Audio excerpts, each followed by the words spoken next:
Hello, my name is Bria Perry. I am a professor of sociology at Indiana University, and I will be talking to you today about the nuts and bolts of egocentric network research design. Let me go ahead and share my screen. Let's see. Okay. Yeah, so I like to provide a roadmap for students to let you know where we're going today. So we're going to talk first about whether you actually need egocentric network data. This is a question that I get a lot from students. Should I collect sociocentric or whole network data, or should I collect egocentric data? We're going to talk today about how you should make that decision. I'm also going to talk to you about basic elements of research design for ego networks. So how to decide which name generators to use, which name interpreters to use, how to ask questions, that kind of thing. And then last, I'm just going to show you quickly some software that I use for collecting network data called Network Canvas. Okay, so what kind of network data do you need? I think it's helpful to start from sort of the beginning. What are sort of the fundamentals of these two kinds of approaches to network data, and how should you decide which to use? Ultimately, your decision is going to be potentially partially practical, but also should definitely be based on your theoretical approach, your research questions, and your substantive case. So let me start with sort of a basic definition of how these two approaches differ. So egocentric network analysis, when we're collecting egocentric data, we're measuring people's connections to their own personal community networks. So we're sampling individuals and then asking them to name or nominate the individuals that make up their own personal communities. And the goal really is to gather information about lots of ideally non-overlapping networks, personal networks or ego networks, from the standpoint of the social actor situated at the center of that social world. And so when we're done, we're going to have a situation potentially like what's depicted here, where we have many local networks, or sort of a galaxy of small constellations of personal networks, where each observation is its own personal network. With sociocentric or whole network data, we have as our goal mapping the overall structure of the network, including sort of ideally all of the direct and indirect ties between actors. So we want to identify whether ties exist or whether they don't exist between every member of what is generally some bounded group. And by that, I mean that there's some social boundary, like maybe a community of musicians, or some geographic boundary like one neighborhood, or potentially an organizational boundary. And ideally, we're going to use some kind of census survey where we ask everyone in that group, that bounded group, about their relationship with everyone else in that group. So what we end up with at the end, as is depicted here, is one global network where we know about the connections between everyone in that network. So we can really think about ego network data analysis and whole network data analysis and data collection as more of a continuum than as two separate things, right? So there's the way that you collect the data. You can collect it using an egocentric design where you're sampling individuals and asking them about the people around them, or you can sample a group, go into a group, and then ask all the individuals in that group about one another. On the analysis side of things, we can actually analyze whole network data using an egocentric approach, or egocentric data using a whole network approach. The most common is sort of what happens in the A and D diagonals, where you're sort of using the type of analysis that matches how the data were collected, but that's not always the case, right? So for example, if we collected network data on all students in a school, we could egotize those data, pull out one individual node and look at all the nodes that are directly connected to that student, and then do all the same analyses that we would do if we wanted to analyze egocentric network data. Conversely, we can collect ego networks and then later piece those data together by connecting alters to alters or egos to alters, and create essentially a whole network if the community is small enough, and then we can do whole network analyses on those. So really, I would urge you to think about these as sort of more of a continuum. There is a lot of really wonderful things about collecting data using an ego network approach. One of the sort of key advantages is how flexible the data collection is. So because we're using individuals as cases, the sort of sampling frames and data collection strategies that we could use are virtually limitless. So we could use a simple random sample if we wanted to. We can easily incorporate egocentric data collection tools into large scale or nationally representative surveys that are being fielded for other purposes. So it makes it easy to sort of examine personal networks as a sort of add-on to whatever it is that you're principally interested in. So if I'm studying health, I can add an ego network data tool to understand how our networks impact health or healthcare utilization or whatever. Another major advantage of egocentric designs is generalizability or sort of external validity. So if I'm doing a purely sociocentric social network analysis or data collection, I'm going to observe one set of nodes. So essentially my N is 1, typically, right? Sometimes you'll see studies where they'll collect network data in multiple organizations, but typically you tend to see one group, one organization, one geographic area. So generalization to other groups, even if I can make the argument that they're similar, is tenuous, right? So it's really plausible that other organizations or other neighborhoods might have different dynamics. The accepted sort of solution to this is to try to replicate the study or use similar methods in a variety of other organizations or other neighborhoods. And if the results are consistent, then I can sort of cautiously generalize to neighborhoods in general or organizations of that type in general. But it's hard with your N of 1 to make any confident statements about what this means for anything that's sort of happening in the world with regard to other groups or organizations. With egocentric designs, on the other hand, you can use any sampling framework, and ideally what we'll end up with is unconnected networks or networks that are independent from one another, egos that are independent from one another. And so I'm going to, in that case, observe many ego networks. And this allows me to generalize to other ego networks collected using the same or very similar methods. So essentially my N here is limited only by the number of egos that I've sampled. So you can see how this allows for much better, easier generalization to other people and other personal networks. Another really nice thing about ego networks is the ability to examine networks that are unbounded, or at least less constrained than we can in sociocentric or whole network SNA. So in the whole network context, we're collecting data on all the ties between all members or one bounded group, right? And so sometimes the boundaries are fuzzy, like with something like a music community, how do you draw that boundary, or a gang, right? How do you exactly draw that boundary? But in general, we're gonna have limited inference beyond that group.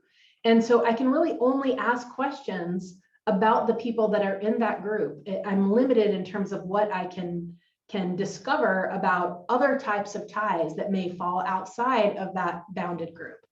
So with egocentric SNA, on the other hand, we're assessing people's personal community networks across a number of different types of social settings. And therefore, they're a lot less limited in theoretical and substantive scope. I can ask about all different kinds of ties, not just ties in that one workplace, or not just friendships that occur in that one school. And this has really important theoretical implications, right? So this allows us to sort of transcend the boundaries of one single group or domain, examining Zimmel's, what Zimmel calls overlapping social circles, right? So I can look at lots of different sectors of the network. And this is important because if I'm doing sort of a census in one domain, like I would with whole network SNA, it's going to necessarily omit important interaction partners that may fall outside that domain, right? So if I'm interested in someone's workplace satisfaction, I might think, well, a natural thing for me to do would be to do a whole network analysis of the workplace context that they're embedded in. But, you know, someone's partnership, someone's family ties, someone's friendships could also have an important effect on job satisfaction that wouldn't be captured with that whole network design. So this really makes egocentric networks ideal when you are fundamentally interested in studying what happens to people, because those people operate in multiple contexts in the real world. So if your primary interest is what drives individual behavior, individual outcomes, often you will be interested in sort of leaning more towards an ego network design. So there are some disadvantages of egocentric methods. I'm not completely biased. So it does have heavier respondent burden relative to not collecting network data. And the thing that you have to watch out with ego networks is that the burden increases exponentially with network size. So as you're adding more individuals to that network, you know, we love to have a nice big network that we can create lots of like cool measures on. But as you do that, you're increasing the burden for the respondents. Probably the major disadvantage of ego networks, at least relative to sociocentric network data collection, is that you can't map the broader social structure in which personal networks are embedded, right? And this is really important because sometimes what we really care about is that broader social structure and someone's position in it, not just their position in the people that they're immediately connected to, but also their position with regard to the entire sort of social structure in one context. And this allows us then to do things like assess the implications for that ego of ties that don't exist, right? Or to examine characteristics of the group as a whole and group outcomes as a function of that broader social structure. Okay, so now I'm going to move on to how you get egocentric network data. I'm going to just sort of go over some of the basics here and tips and tricks that you want to keep in mind when you're collecting these data. What you definitely do not want to do is go out and choose some set of name generators and name interpreters just because someone else used them. You really want to think very carefully about the data that you're collecting. And I'm going to tell you why here coming up. So we're going to use name generators. These are questions that are used to elicit a set of alters. We're going to ask those first so that we ask all of our name generators. If we have multiple generators, we have a set of names that through some computer program ideally will be non-overlapping. And then we're going to ask a set of follow-up questions about each of the people that are named, and these are called name interpreters.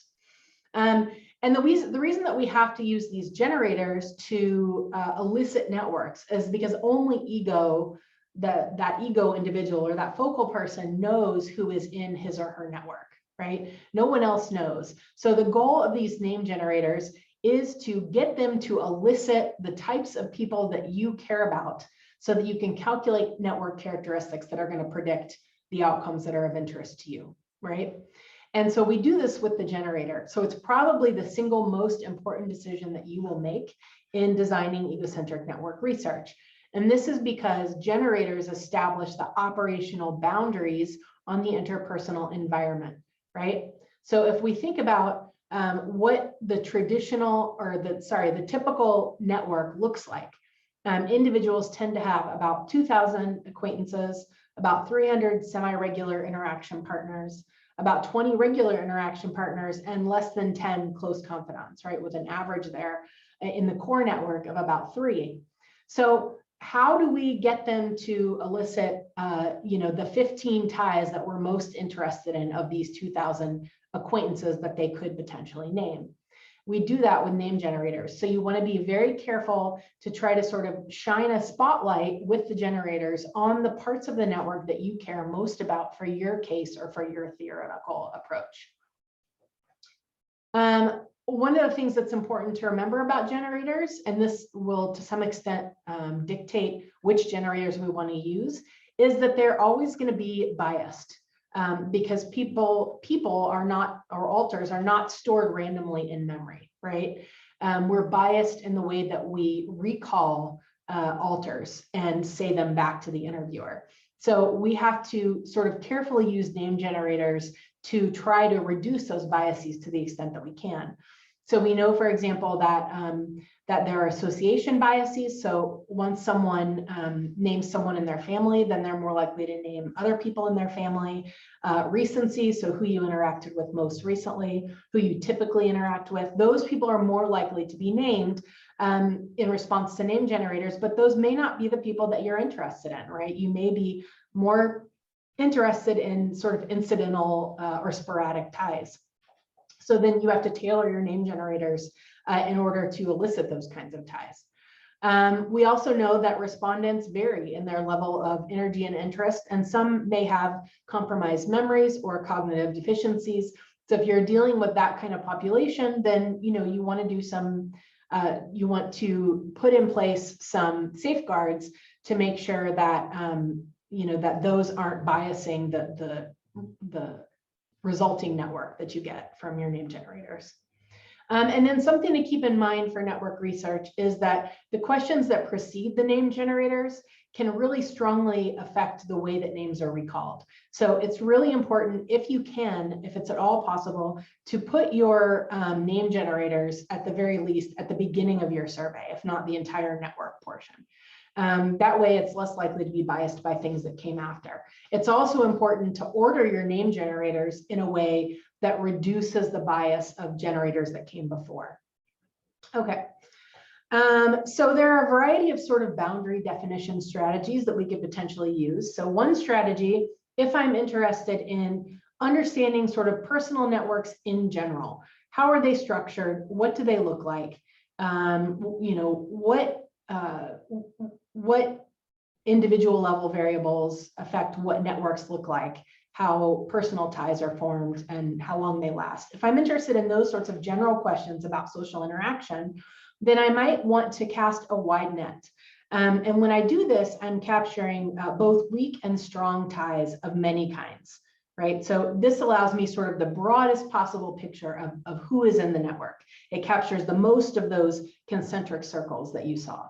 A nice thing about this is that if I then want to reduce the network later to a particular subgroup that I'm interested in, I can make that analytic decision later. And so it does allow for more flexibility. So often in ego network research, we are in the business of trying to collect the largest networks that we possibly can. But of course, that's always constrained by respondent burden on the other end. Larger networks also provide more informative structural measures. So that's something you want to keep in mind, right? You want to have in mind, maybe I want to have end up with networks that are at least 10 to 15 individuals on average, because that's about what you need to be able to construct structural measures that are going to actually be meaningful or going to vary. When we collect a core network, almost everyone is going to be connected to everyone else. So there's just not going to be a lot of variation in something like density or effective size. So again, larger networks, usually a good thing. Okay, so here's an example of sort of a casting a wide net type of strategy that Chris McCarty and colleagues use. You know them and they know you by sight or name. You've had some contact with them in the past 2 years, either face-to-face, by phone, mail, or email, and you could still contact them if you had to. And so in the studies that McCarty has done, they find that this strategy tends to elicit pretty large networks containing up to about 45 alters. And so they found in doing this research that the minimum number of alters that's required for computing stable estimates of structural measures like density or centrality is 15, right? So again, that's why we're sort of trying to target, in the 10 to 15 range if you're really interested in structural measures. At the sort of opposite end of the spectrum is a strategy in which you are trying to get specific. And this is where you're tailoring your name generators to your outcomes of interest and to your theoretical approach. So this is where you ask yourself, what is it that is driving that is driving the social mechanisms that I'm interested in, right? So what kinds of people in the network are going to be most important for predicting whatever it is that I'm interested in? And this is really based on functional specificity theory, which is the idea that our networks are boutiques rather than general stores. Barry Wellman said that. So we tend to sort of shop around our networks, or networks sort of strategically self-activate in order to provide us with particular resources. We sort of use different people for different things. And it sounds very rational choicey, and I think it's not as rational as it sounds. But certainly you can imagine, if you were wanting advice about whether you should get the COVID vaccine, you probably would go to some members of your network before going to others to get that kind of advice and information. So this is theoretically and substantively driven. The nice thing about this is that when you're using very specific name generators, you do get better reliability. You get less forgetting.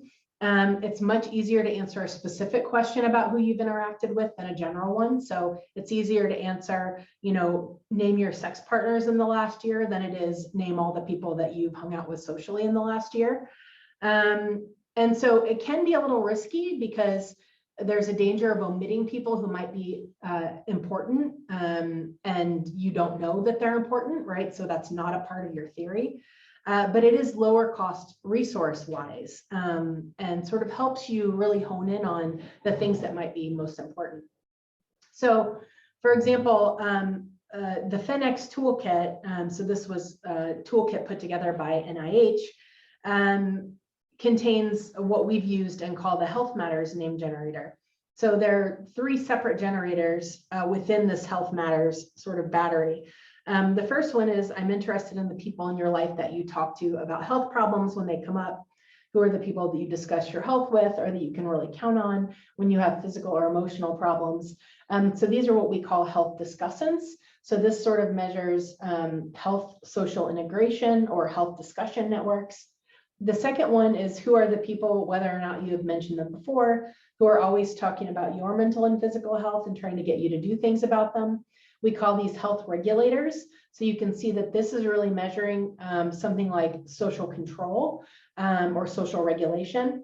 And then the third one is, are there people who are in general a burden to you because of their emotional or physical health problems and always want to talk to you about their problems, whether you want them to or not? And here we're getting at sort of negative or burdensome ties that may be causing stress. And so you can see how specific this is.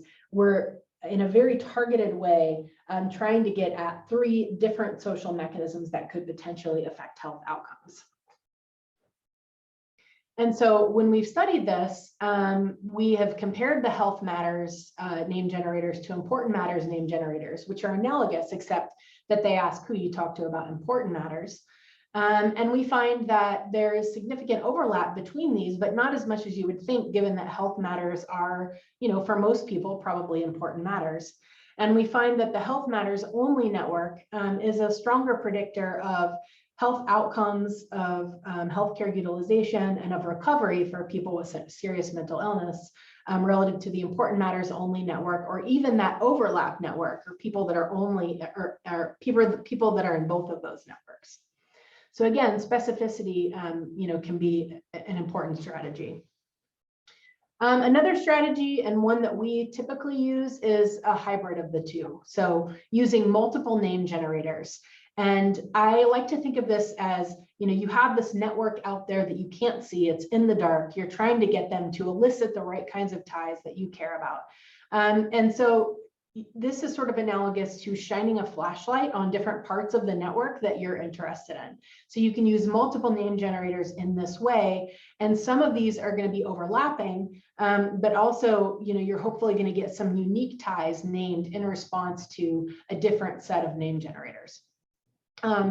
This often provides more valid and reliable data than sort of the casting a wide net approach, because you can sort of concretely define several types of relationships or interactions, rather than using a more abstract criterion that may be subject to error. So even the discussing important matters, we know that means a lot of different things to different people, as Behrman and Parigi and others have examined, right? So sort of the more concrete you can get with these name generators, then the more sort of analogous those networks are going to be across egos.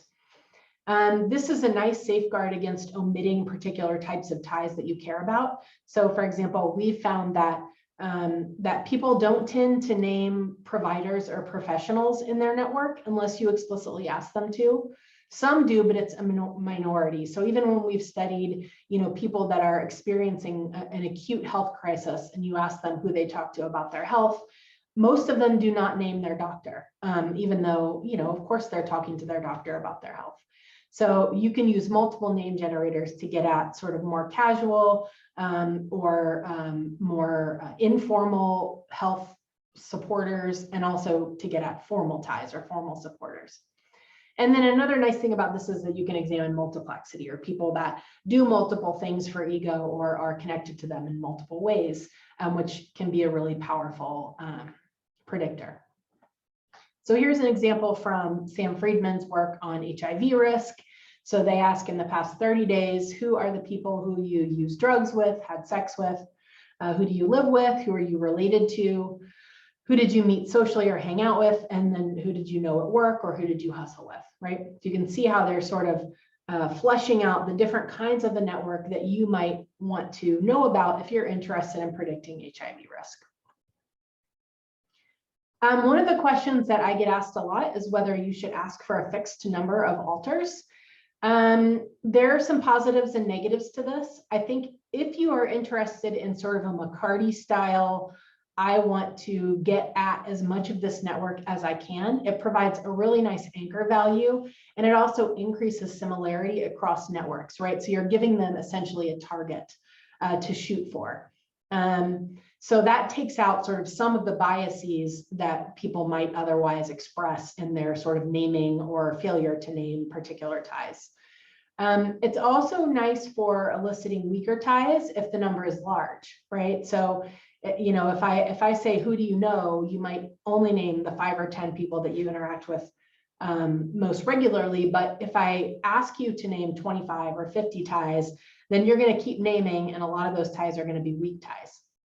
The downside to it is that it may force solicitation of people that don't matter if you're interested in some targeted outcome, or perhaps more problematic, it can constrain elimination of those that do, right? So in other words, it sort of forces out people that might actually be really important and that you would have otherwise named.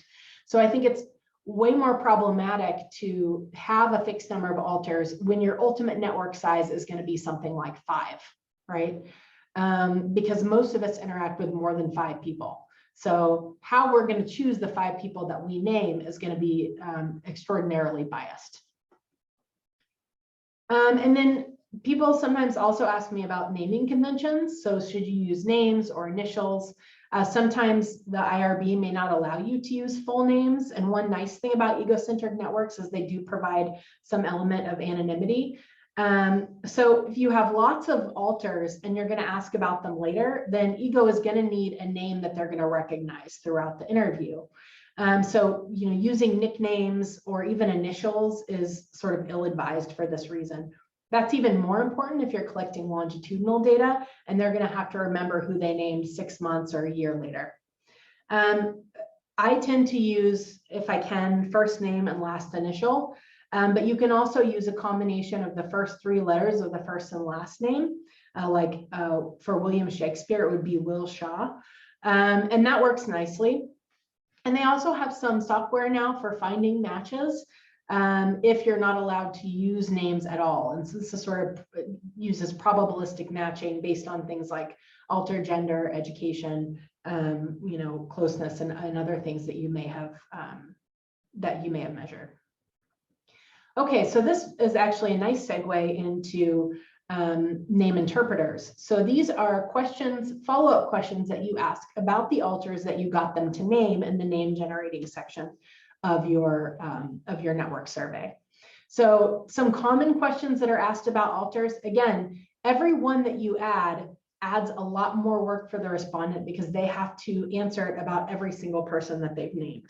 So you want to be very careful about what you choose, not just using some that seem conventional, or, because we as sociologists or anthropologists always collect information about race or gender. If you're not going to use those data, then you probably shouldn't collect them.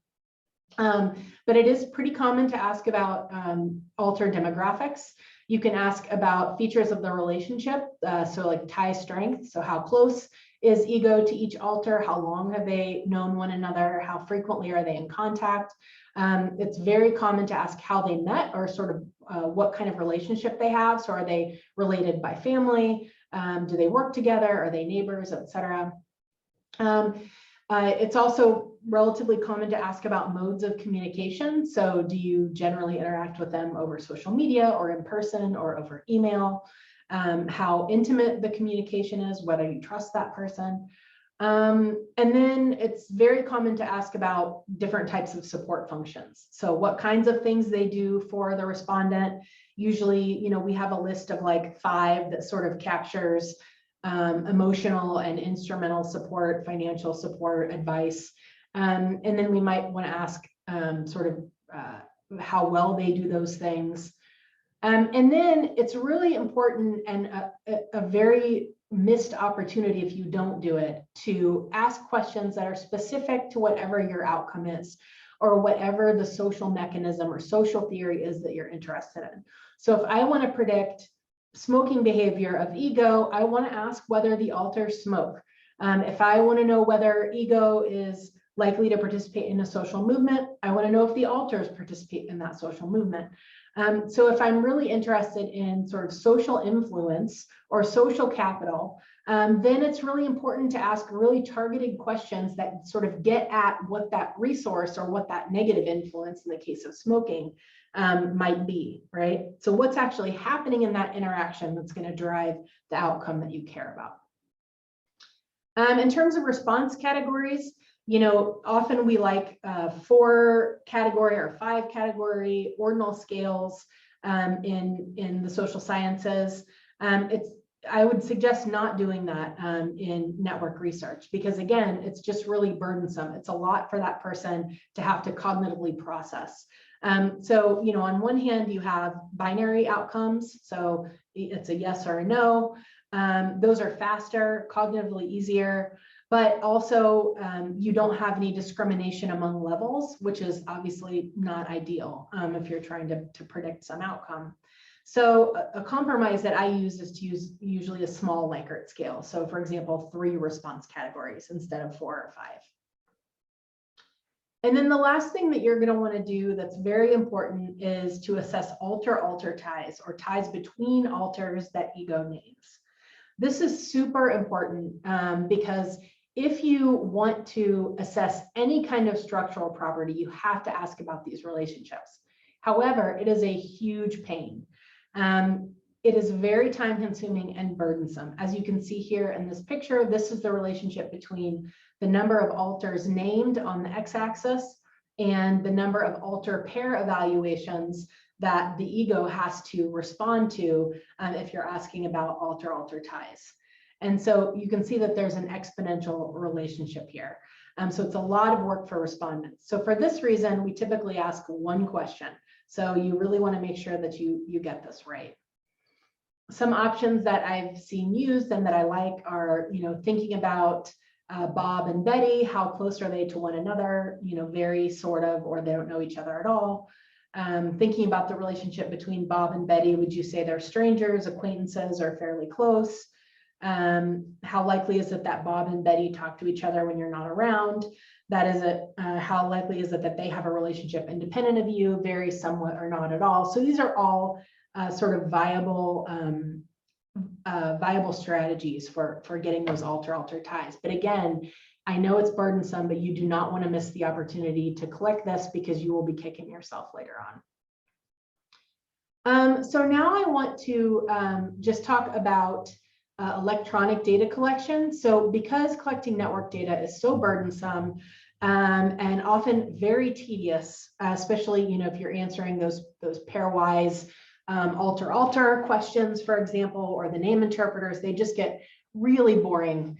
So I would strongly suggest using electronic data capture with a software that is specifically designed for capturing ego network data. The one that we use now and we really like is called Network Canvas. You can go to www.networkcanvas.com. I swear they did not pay me to promote them. We've been using this recently and we really like it. And so I can show you sort of a little demo of how it works. So you can see right now they're collecting names with the name generator. Who have you felt close to or discussed things that are important to you with? So they're collecting the names, those pop up as nodes on the screen. This was developed by Michelle Burkett and colleagues at Northwestern. They're very easy to work with. So right now you can see that when you have another name generator, if you're using a multiple name generator strategy, the alters that you named before are already there, so you don't have to type them in again. You can just move them over, and then you can use the little plus at the bottom to add more alters if you want to. So this is what's happening now. This software is free and open source. They created it using NIH funding. So, particularly if you have NIH funding, they're very interested in you using these to study networks and health. There's end-to-end workflow, which is another sort of nice feature. So you can sort of design and program the survey, go out and collect the data, and then have the data sort of spit out for you on the other end, all in one place. And as you can see, it's pretty visually appealing and easy to use. So let's see if I can fast forward a little bit and maybe get to some of the, So here you can see now they've moved on to the name interpreters. So which of these groups best describes how you know each person? And so this is another example of benning. You just sort of quickly move either with your finger if it's touch screen or with your mouse. You can just move the nodes into the appropriate bin or the appropriate circle. And then this is one of the ways that you can elicit alter-alter ties with Network Canvas. You pull the nodes onto the circle. You can actually use the sociogram to measure closeness. So if that person if the node is closer to the center of the circle, it means they're closer to that individual, and they'll actually spit out sort of a measure of how close that node is to the center. And then you can connect nodes in order to assess alter-alter ties instead of using pairwise evaluations. They recently added a feature where you can do pairwise evaluations instead of doing it this way on a sociogram, which might be better for your research. We've found that some of our networks are 20 or 25 alters, and so this can get a little messy. So they do have that pairwise feature as well. Okay, so this is the end of what I have to talk to you about today. Thanks so much for tuning in, and I look forward to talking to all of you on Friday. Okay.